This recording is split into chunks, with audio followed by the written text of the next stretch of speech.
¿Cómo les va? ¿Se escucha? Sí, claro. Acá seguro. Bueno, el tema es un paciente que nos derivan de Pobojó, 60 años, con una estenosis indeterminada de colédoco. Tiene como antecedente personal una Colelab en octubre del 2016. Como antecedente de enfermedad actual, la paciente presenta dolor abdominal, ictericia y coluria en octubre del 2017, un año después de la cirugía, en un laboratorio de colestasis y una ecografía con vía biliar intra y extrahepática dilatada. En Pobojó se hace una CPR en octubre, donde ven una estenosis de colédoco medio, aproximadamente 2 centímetros, se hace papilotomía y se coloca un stent biliar de 10 French. El laboratorio, como dato a destacar, es el CA199 de 370, con un valor normal hasta 35, y le piden una resonancia en diciembre que se ve la estenosis de colédoco, no tenemos imágenes. En base a eso nos la derivan a la paciente para hacer una colangioscopía. Teníamos la resonancia, acá se ve bien, perdón. Acá se ve bien la estenosis, desde acá hasta acá aproximadamente.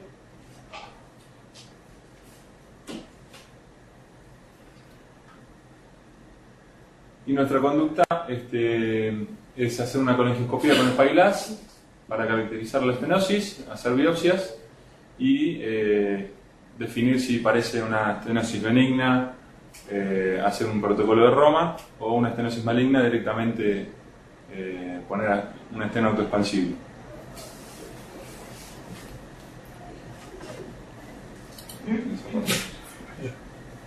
Bien.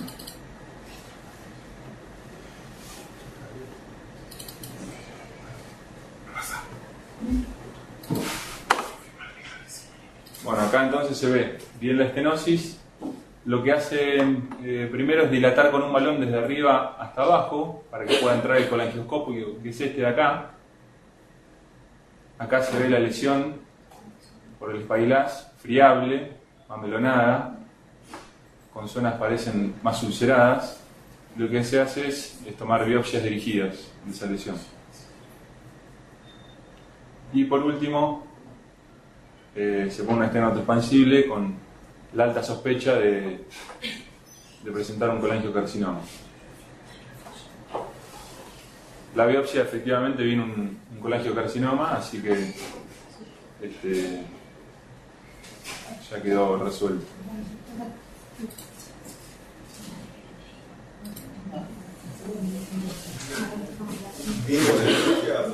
¿Alguna pregunta del caso? Sí, vino la biopsia positiva. Vino positiva la biopsia. Sí, colangiocarcinoma.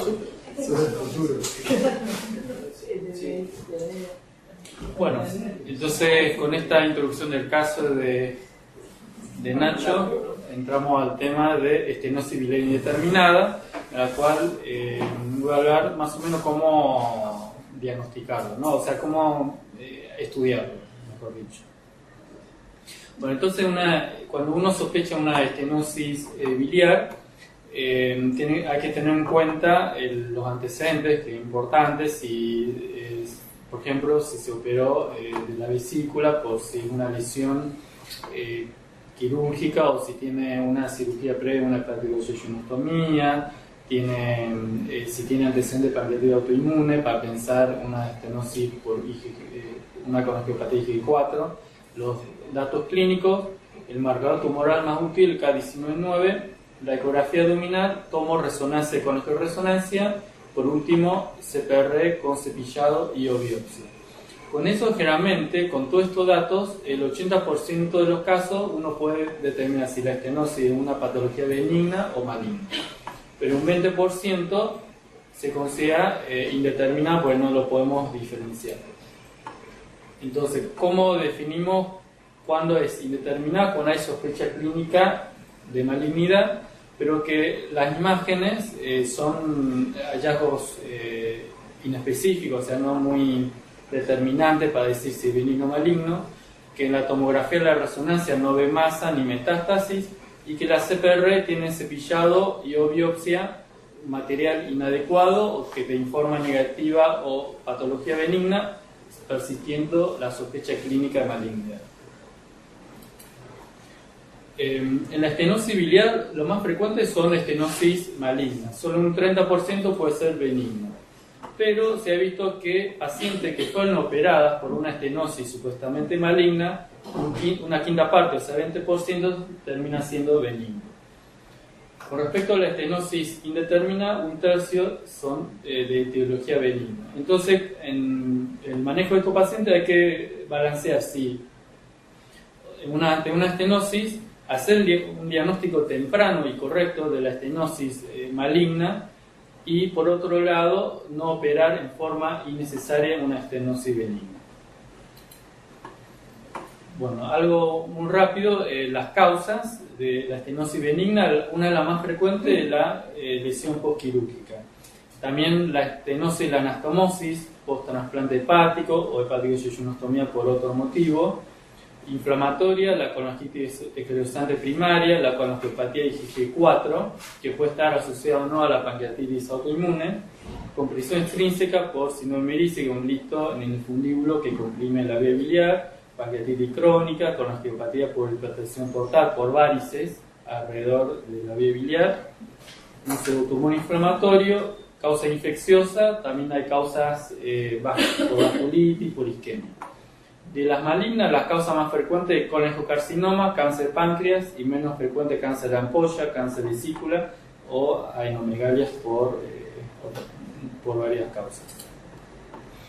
En cuanto al colangiocarcinoma, tienen tres formas de crecimiento.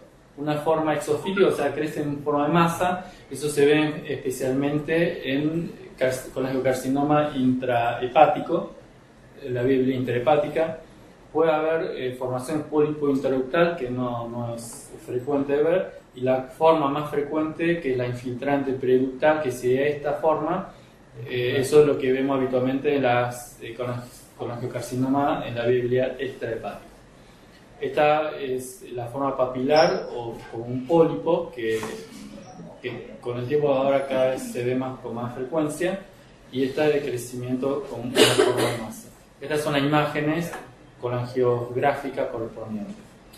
Después, esta sería una estenosis benigna típica, una estenosis céntrica, borde liso, corta. La compresión extrínseca lo podemos ver, por ejemplo, en la pancreatitis crónica o cáncer de páncreas, que serían las causas más frecuentes. Y ahora vamos a jugar un poco.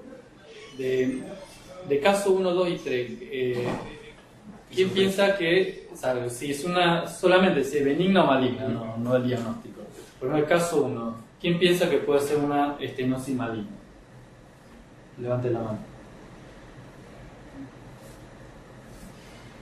Y caso 2, ¿quién piensa que puede ser maligno? Y caso 3, maligno. Todo maligno. Bueno, algunos levantaron la mano. Bueno, esto lo saqué de Nacho, que lo obtuvo de BBW, de una persona bien confiable. Y el diagnóstico final del caso 1 fue una colangiopatía IG4, 2 inflamatoria y 3 colangiocarcinoma. O sea, como ven, es muy difícil, solo con imágenes, ya sea con ecografía, tomografía, resonancia, de determinar si es benigno o maligno. Bueno, son todas imágenes muy parecidas, caso 4, 5 y 6. ¿Quién piensa que el caso 4 puede ser maligno? Bien. ¿Y caso 5? También. ¿Y caso 6? No parece. El caso 1, carcinoma. Caso 2, una litiasis. Acá estoy viendo que el contraste como que pasa por acá. Es igual, 5 y 6, 4 y 5 son. O sea, las imágenes son muy parecidas. Sí. Y el caso 6, una colangiopatía IG4, un nódulo en la pared de la vía biliar que comprime. Bueno, estos son iliares. O sea, iliares. El primero fue colédoco distal, el segundo colédoco medio y el tercero es iliar. Bueno, ¿qué les parece? ¿El 7 maligno o benigno? Benigno. ¿El 8? Maligno. ¿Y el 9? Sí, postoperatorio. El 1, bueno, resultó ser maligno, el 2 benigno, y el 4 benigno, como se ven, acá hay una estenosis y acá otra. Entonces, como que hay 2 estenosis, favorece la... Se ve abajo y arriba. No está operado. Tiene cirugía previa acá, se ve en clip, pero no es una lesión quirúrgica. Bueno, entonces existen muchos métodos para estudiar estos pacientes. Lo que está en rojo son los que voy a hablar, o sea, marcas tumorales, tomografía, resonancia, CPR, ecomapunción y colangioscopía peroral. Pero hay otro método que no disponemos, que lo voy a pasar un rato. Entonces, la IgG4 es algo específico de la colangitis esclerosante por IgG4, pero hay que tener en cuenta que la colangitis esclerosante primaria, hasta un 10% pueden tener también positivo, y el colangiocarcinoma hasta 20%. Entonces, algunos autores sugieren que el cutoff, si lo elevamos, vamos a aumentar la especificidad, como este caso, si aumentamos 4 veces sobre el valor normal, la especificidad es 100%, solo que como contrapartida bajamos la sensibilidad. Pero es importante, pero hay que tener en cuenta que hay otras patologías que también lo pueden producir. El CAL19 es el marcador más útil para este tipo de tumores. Como ven, cáncer de páncreas con los carcinomas tiene una sensibilidad entre 70 y 80%. Y lo mismo si aumentamos el cutoff a más de 100, la sensibilidad es 76 y el valor predictivo negativo. O sea, si no tiene más de 100, el 92% probablemente no tengan tumor. El tema es que la colangitis, colestasis y cirrosis son patologías que lo pueden elevar. Entonces eso altera su especificidad. Con respecto a la tomografía, para diferenciar si una estenosis maligna versus benigna, tiene una sensibilidad moderada, es casi 80%, especificidad 70%, y para ver la resecabilidad, una precisión del 75%. La resonancia es un poquito mejor que la tomografía, con una sensibilidad de 88%, y tiene el método de difusión que sirve para ver la restricción, que es un método que si capta, si se ve blanco, apoya el diagnóstico de cáncer. ¿Y cuál es la imagen para pensar en malignidad? Cuando la estenosis es larga, si es asimétrica, si es irregular, y el signo de doble conducto, como en esta foto en la cual se ve dilatación de la vía biliar y de Wilson por un tumor que está en la cabeza del páncreas. Y en este caso hay múltiple estenosis, eso habla de probablemente benignidad. Bueno, en este caso es una sepsis. ¿El método de esa difusión hay que pedirlo específicamente? Algunos te informan directamente. O sea, esta forma depende del que te lo haga. Okay. Por ahí te hay que pedirlo directamente, pero por ejemplo, lo que está en el a páncreas o la metástasis hepática te lo informan directamente. Depende del centro. En cuanto a la CPR, en cuanto a la morfología, uno piensa en malignidad si una estenosis larga, irregular, borde abrupto, nódulo interruptal y el signo también de doble conducto. Con respecto al cepillado, tiene una sensibilidad baja moderada, 26-76%, y el valor predictivo negativo es 58%. Significa si es negativo, solo el 58% son negativos, o sea, un 42% puede ser falsos negativos. Y el problema es la muestra inadecuada. Y la biopsia es lo mismo, tiene una sensibilidad leve a moderada, ambas tienen alta especificidad. La limitación es que la biopsia o el cepillado se hace en forma poco precisa, pues solo guiado por la colonoscopia. Cuando son lesiones extrínsecas, cáncer de páncreas, por ejemplo, es esperable que el rédito sea bajo, al menos que el tumor invade la pared de la vía biliar. Y en cuanto al carcinoma, como hay desmoplasia, eso hace que la muestra sea un poco representativa. En este estudio que es metaanálisis compara el rédito en la CPR con citología y con biopsia dirigida, biopsia por CPR. 9 estudios, en la cual un tercio benigno, 2 tercios maligno. En este metaanálisis vio que el cepillado tuvo una sensibilidad de 45%, muy alta especificidad. La biopsia, 48%, es muy similar. Y si agregamos cepillado más biopsia, aumenta en forma muy moderada a 59%. Pero como es de bajo costo y uno hace, aparte del diagnóstico del tratamiento o tratamiento paliativo, se sugiere, o sea, se considera como primera medida diagnóstica. Con respecto a la ECO, el diagnóstico de estenosis maligna tiene una sensibilidad del 78% y para diferenciar maligna benigna, una sensibilidad 88 con una muy buena especificidad. ¿Cuándo consideramos que una lesión es benigna? Cuando el engrosamiento es concéntrico, las tres capas, o sea, la vía biliar, por eco son tres capas que se ve bien, tienen que estar respetadas. El cambio de calibre es liso progresivo y no hay más. Cuando es maligno, cuando ve que no se ve todo un engrosamiento de la capa y es totalmente hipoecogénico, o sea, no se ve bien la distinta capa y tiene más de 3 milímetros. Hay una masa hipoecogénica con borde irregular o nódulo interductal o masa pancreática adyacente a la vía biliar, invasión tumoral o presencia de adenopatía. O sea, todos esos son signos que uno, cuando lo ve, sospecha de malignidad. Cuando la CPR con cepillado biopsia da negativo y uno hace la econoscopía con punción, tiene una sensibilidad de detectar malignidad en casi 80 a 90%. En este caso, por ejemplo, hay una estenosis, ¿sí?, de la vía biliar. Piensan que es por una lesión intrínseca a la vía biliar o una compresión extrínseca, solamente con estas dos imágenes.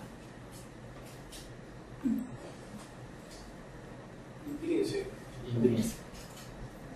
¿Alguna otra oferta? ¿Otra opinión? Intrínseca. Sí. Bueno, en este caso se hizo biopsia por CPR del dedo negativo, entonces, bueno, para definir eco con punción. En realidad lo que se ve es una masa pancreática chiquita que está comprimiendo la vía biliar y la punción dio adenocarcinoma de páncreas. Cuando son tumores pequeños muchas veces no se ve en la tomografía y en la ecoendoscopía sí. Estas son otros ejemplos. Por ejemplo, hay una estenosis de la vía biliar con una estena en el medio y una masa pequeña que está al lado, que lo está comprimiendo y esta masa está infiltrando la pared de la vena porta. Este es un cáncer páncreas. Otro, un colangiocarcinoma, se ve engrosamiento de la pared, en el medio pasa el stent y como ven no se ven las capas normales. Este es una masa de cabeza de páncreas y otro, una lesión de cabeza de páncreas con la aguja que estamos punzando. Entonces, en este estudio evalúa sobre la detección de colangiocarcinoma cuál es mejor, la eco, tomo o resonancia, sobre casi 230 pacientes. Y se vio que por ecoendoscopía se pudo diagnosticar por la morfología el 94% de los tumores malignos de la vía biliar. La punción dio positivo del 73%. Como en la tomografía y la resonancia tiene una sensibilidad muy baja, moderada, porque son muchas veces, o sea, no ves la lesión o no ves la masa tumoral. Lo que sí lo ve en la ecoendoscopía pues es más sensible. Otro tema en la ecoendoscopía es que las lesiones distales, o sea, las que son intrapancreáticas, tienen mejor rédito que las lesiones proximales o iliares, tanto por la morfología como por la punción. En este metaanálisis lo que evalúa es la performance diagnóstica de la ecoendoscopía con punción en las lesiones biliares malignas. Con 20 estudios, casi 1000 pacientes, en la que incluyeron pacientes con cáncer de páncreas y colangiocarcinoma. Lo mismo acá vemos, muy buena sensibilidad, 80%, muy buena especificidad, y lo mismo es mejor para evaluar tumores distales que proximales. Y algo muy importante es que en este metaanálisis no tuvieron problemas de diseminación tumoral por la punción. Bueno, entonces, la ecoendoscopía versus tomo y resonancia.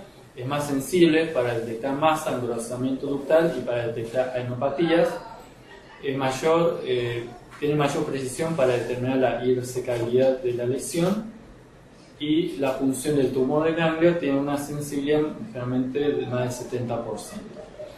Las limitaciones de la econoscopía son las lesiones tumorales iliares, y si tiene un stent previo puede generar una sombra y artefactos que puede alterar en el estudio de la lesión en cuanto a la resecabilidad, por ejemplo, y como el stent genera una sombra posterior, si hay una masa atrás no lo podemos evaluar bien. Y las complicaciones, aparte de las habituales, la pancreatitis, hemorragia, dolor, aumenta también el riesgo de colangitis. Para disminuir el riesgo de colangitis, lo ideal es que, bueno, si tiene ya colocado el stent, disminuye, o sea, cuando ya está drenando, disminuye el riesgo, o también recomiendan después la punción de la vía biliar colocar el stent inmediatamente después de la punción.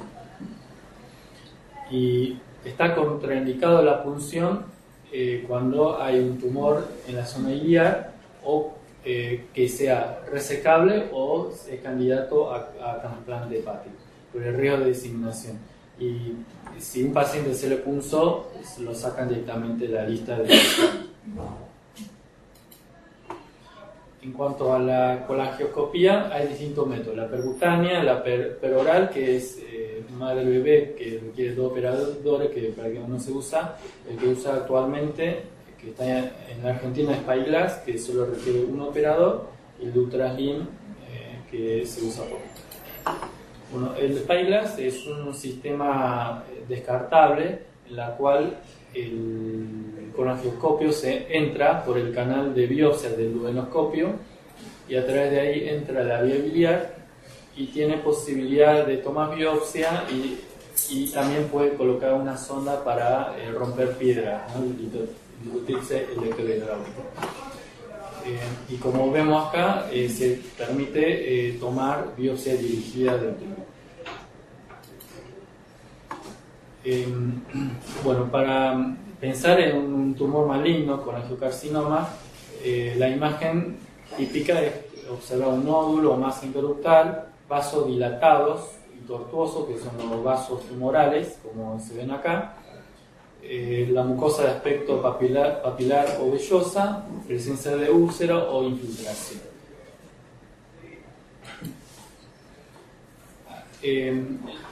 En cuanto a la sensibilidad de diagnosticar estenosis maligna, tiene muy buena sensibilidad en la impresión visual, y algo llamativo que la biopsia dirigida, la sensibilidad es menor que la impresión visual del endoscopista. Pero la especificidad es mayor, la biopsia dirigida, que la impresión visual, como es esperar. Por otro lado, la sensibilidad es mucho mayor si la lesión es intrínseca que una compresión extrínseca de un tumor, como es de esperar. Y en un estudio se observó que el Spyglass pudo cambiar la conducta en el 64% de los pacientes. Este es un metaanálisis que evalúa la utilidad de Spyglass en la estenosis indeterminada. Incluyó 10 estudios y acá volvemos a ver que la sensibilidad, el diagnóstico visual del endoscopista, es la sensibilidad 84%, que es muy bueno, y especificidad 83%. Pero la biopsia dirigida de colangiocarcinoma es de 66%. ¿Por qué? ¿Qué explicación le dan? Porque o el tumor es muy duro, o porque biopsiaron en lugares que no era tumoral, era más inflamatorio. Pero algo que me llamó mucho la atención es eso, que la biopsia dirigida uno esperaría muy alto, pero no, 66%, y eso se repite, como ven, en todos los estudios. O sea, uno de los mejores lleva 80, y la mayoría están en este rango de 66%. Bueno, y la especificidad, como dije recién, es mucho mayor de la biopsia.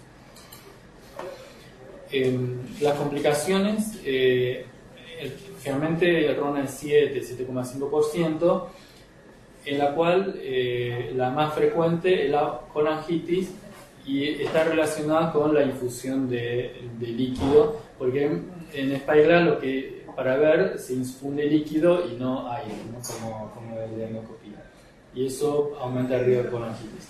En este es otro estudio que compara CPR solo con CPR con colonoscopia. Como vemos, tanto la pancreatitis, colangitis, perforación es mayor que la CPR solo.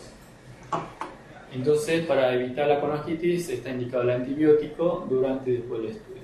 Y aspirar líquido, no solo infundir, sino que aspirar. Bueno, y entonces, con esta imagen, ¿cuál le parece que son estenosis benigna y cuál es maligna?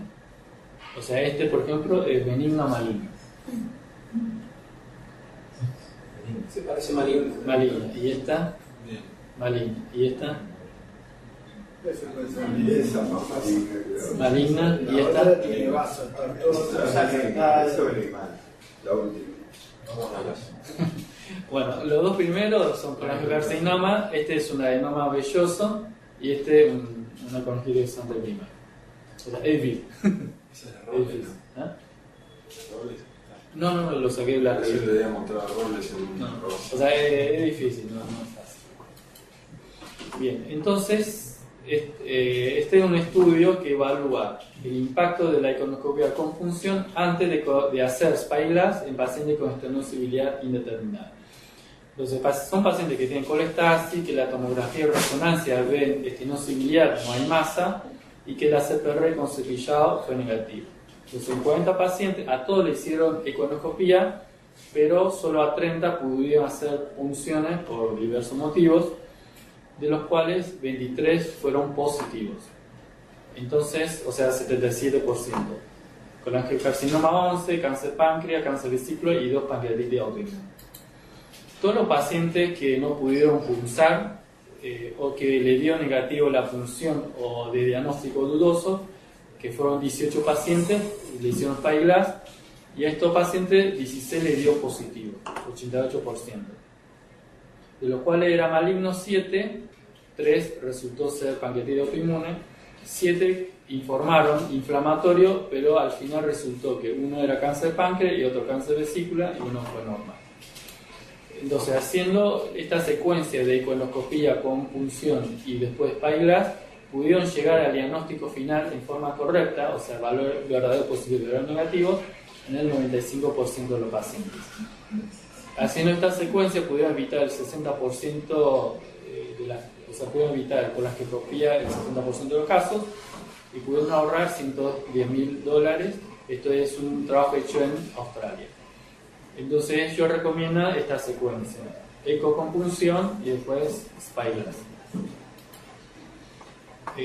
Otro método de FISH detecta alteraciones cromosómicas de la citología obtenida en el cepillado por CPR, el IDUS, la ultrasonografía intraductal. Ambos métodos no los tenemos. Y la endomicroscopía confocal es una sonda que emite láser y permite ver la estructura celular, y ahí determinan si puede ser cáncer páncreas o no.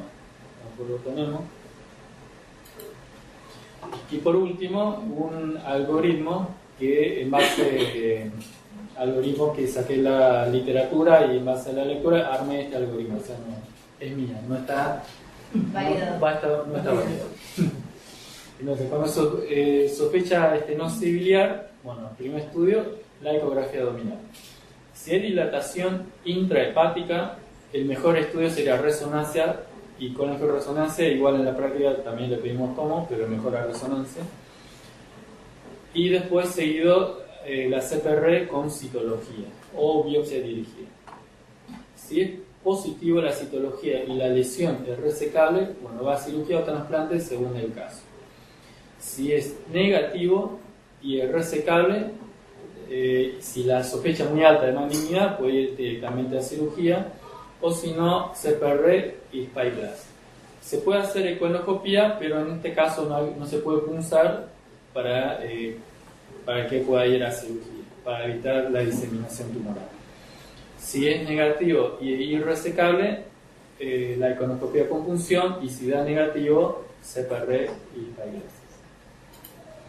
Ahora, si la dilatación es intra y extrahepática, o sea, una estenosis distal, el mejor estudio es la tomografía mejor la tomografía que la resonancia en este caso.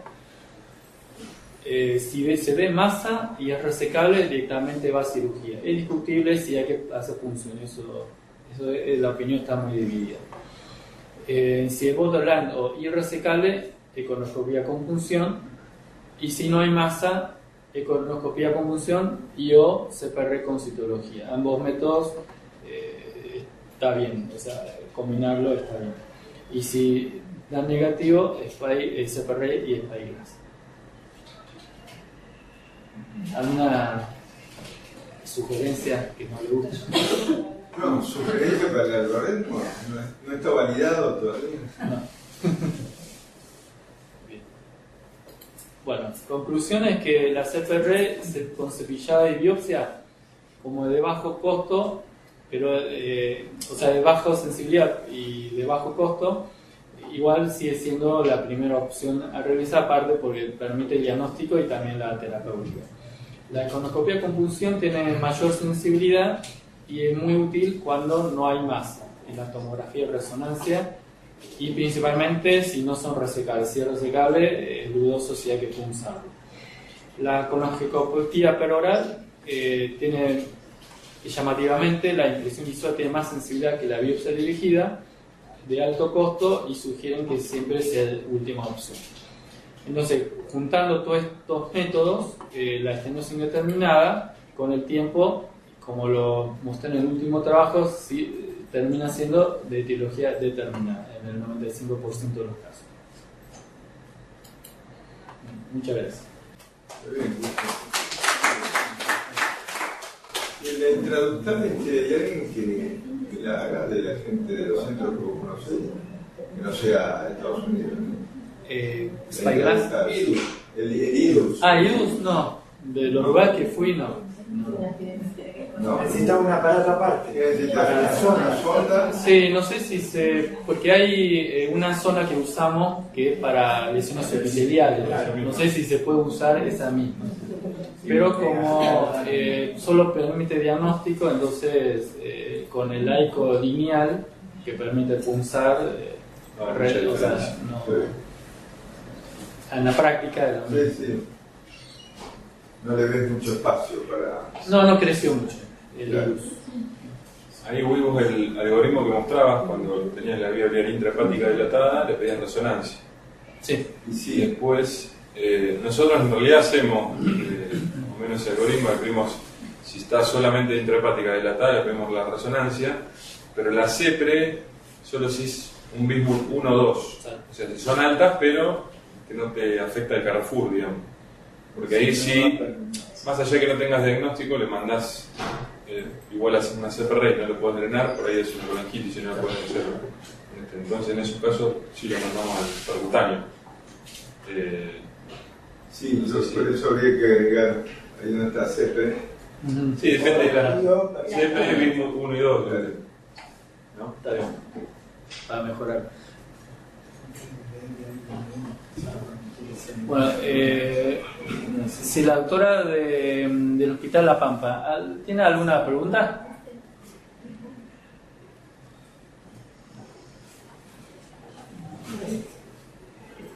¿O algún comentario? Hola. Hola, sí, ¿qué tal? Sí, ¿me escuchan? Sí. Sí, primero buenas tardes a todos. Muy lindo lo que escuchamos. Lo único, chicos, por favor, hablen más lento, porque no se entiende. No, acuérdense que no hablan entre ustedes, hablen en videoconferencia, por favor. No, preguntas no, solo que acá tenemos colangio retrógrada, no acá en el hospital nuestro, sino en el hospital cabecera, que es de Santa Rosa, el hospital Lucio Molas. Contamos con resonancia magnética, sí, por supuesto con tomografía. Lo que no tenemos es colangioscopía, eso no tenemos. Sí, ese aparato igual llegó hace poco a la Argentina. Nosotros tampoco tenemos. Es muy caro. Es muy caro. Sí, deben ser pocos centros en Buenos Aires probablemente que los tengan, o Córdoba, no sé. No hay. No, todavía no hay. Hasta donde Ok. sabemos. Gracias. No, gracias a usted.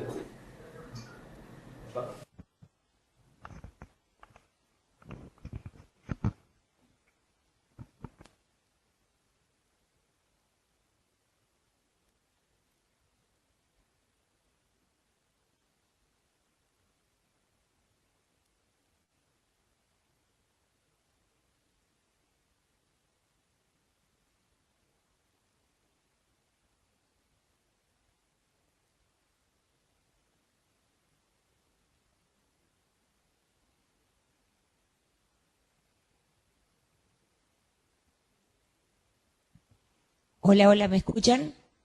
¿Me escuchan? Sí, sí. Una pregunta, chicos. Muy linda la foto del hospital, Hospital El Cruce. Sí. ¿Dónde pertenecen ustedes? Pues no tengo ni idea de a qué lugar pertenecen. ¿Está en la Patagonia? Zona sur de Florencio Varela, de provincia de Buenos Aires. Ah, por eso. No, digo por el nombre, Néstor Kirchner.